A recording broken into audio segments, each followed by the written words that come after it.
On the cold hills of a deserted island, Jilin trudges wearily, searching for a safe place to rest his tired body. He walks for miles, carefully avoiding treacherous terrain and obstacles until, in a moment of misfortune, he slips and plunges into a frigid river. Battling against the elements, he manages to pull himself to safety, shivering with cold. When Jilin finally collapses from exhaustion, he leans against a massive rock, plucking a lone flower to nibble on while he reflects on his current predicament.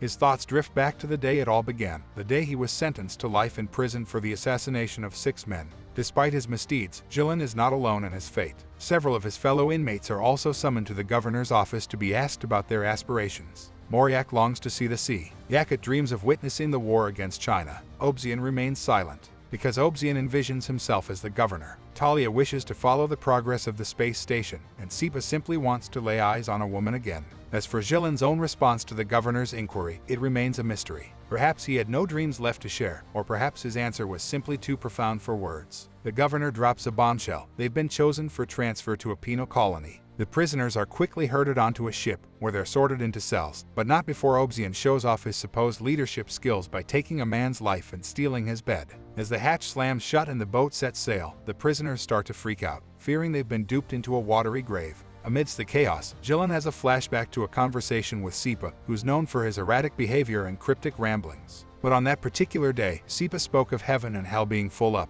leaving only a third-rate purgatory for the likes of them. Well, it looks like the joke's on them now. Jilin had dismissed Sipa's nonsense before, but now he sees the wisdom in it. As the prisoners travel, attempting to chat and eat, a group breaks free from their cell, searching for their fellow inmates. Obsian pretends to play nice but ends up killing the man they seek, igniting a bloody melee through the bars. The only one not participating is Starry, who chooses to spend his time praying instead of brawling like the rest. The guards arrive to quell the fight quickly, firing a warning shot and then tossing a sleeping gas grenade. The prisoners are then taken to a deserted island, where they are handcuffed and given a friendly chat with Mr. Olofsson and Marta, the leaders of the Terra Nova project.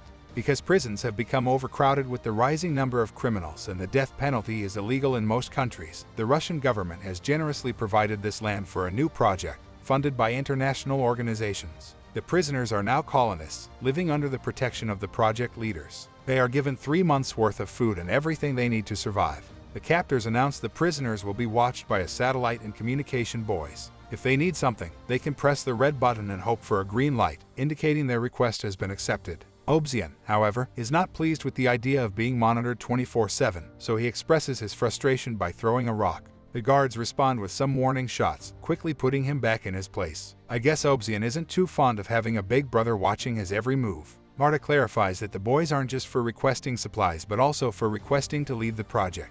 However, the catch is that if they do leave, they'll be sent back to prison. So, to make sure the decision is well thought out, the boys are placed out at sea, making it a risky venture to leave. As the guards drop numbered keys to match the prisoners' handcuffs, chaos ensues, and a key-grabbing frenzy breaks out. Jilin and Sipa play it safe, only taking keys dropped by others. Meanwhile, Starry observes as a gang forms a line around the keys to keeping their rivals out, and some other prisoners attack the crowd with weapons from the crates left by the guards. In the end, Ollie's gang takes control of the situation. Looks like things can get pretty heated when freedom is at stake. Apparently, Ollie takes fashion seriously, making sure he and Starry are both properly outfitted before selecting a man to send out on the boat. However, the group doesn't waste any time in starting another fight as soon as Ollie grabs someone. The brawl results in a bloody mess with dozens of casualties. Moryak and Obsian channel their inner cavemen, using rocks to kill Ollie and Starry respectively. The 3 men attempting to reach the boy are unable to stay afloat and meet their untimely demise by drowning.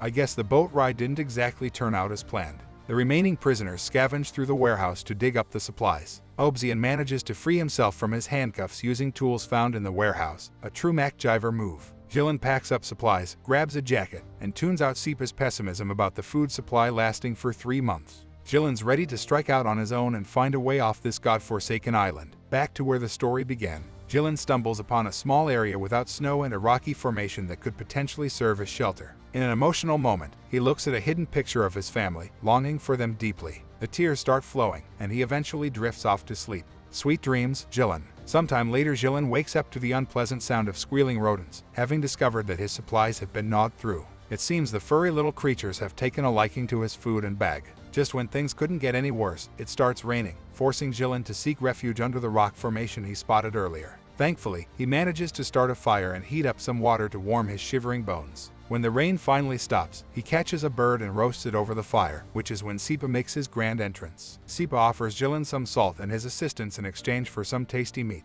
Jilin agrees to the deal, and Sipa goes off to gather more wood. It's then that he notices the family picture of Jilin hanging on the rocks. Being the romantic type, he can't resist blowing a kiss on Jilin's wife. How sweet. Jilin and Sipa share the bird they cooked together. Sipa then takes a walk to the edge of the cliff, where he shares his fear of jumping with Jilin.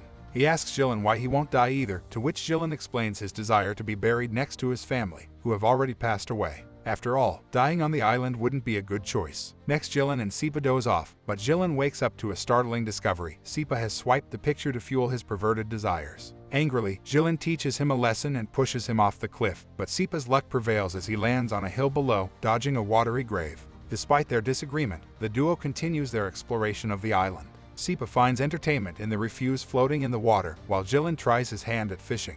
Unfortunately, the only living thing they catch is a freakish, multi-legged water creature that sends Sipa into a panic.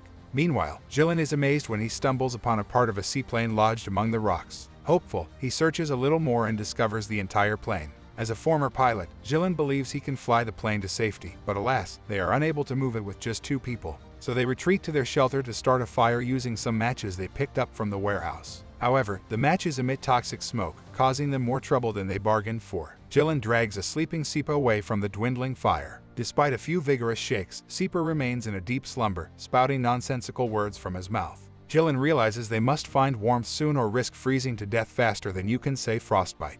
Back at the base, life is far from a tropical paradise. Obsidian and his gang dominate, distributing supplies and assigning themselves grand titles like governor. However, their generosity doesn't apply to non-members, who are restricted to their quarters with limited outdoor exercise access. It's like a real-life prison, but with Estonets playing the role of a particularly shouty warden. Prisoners must race back to the coal box because the loser is destined to become a long pig for the gang's next barbecue. Fortunately, the duo makes it in time and finds the remnants of a fire. After trudging through the snow for hours, they're desperate for some rest, but soon their sleep is disturbed by the gang's latest catch, a human-sized snack for their roasting pot. Upon seeing the danger, Sipa runs to hide behind a rock, but apparently, he's not as stealthy as he thinks, and Jilin is still out there. As he comes back out to rescue Jilin, Obsidian's men swoop in to capture them. I guess they should have taken hide and seek when they had the chance. In the next scene, Yakut tries to remind everyone that they were on the same side during the ship fight.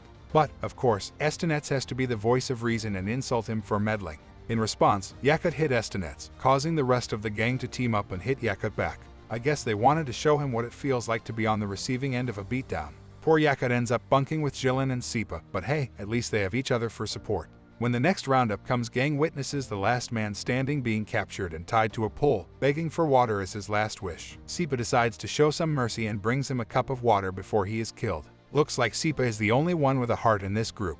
Later on, they discuss the possibility of rebelling, but they're all a bit unsure if it's worth the risk. However, Shram, one of the prisoners, convinces them that it's worth a shot.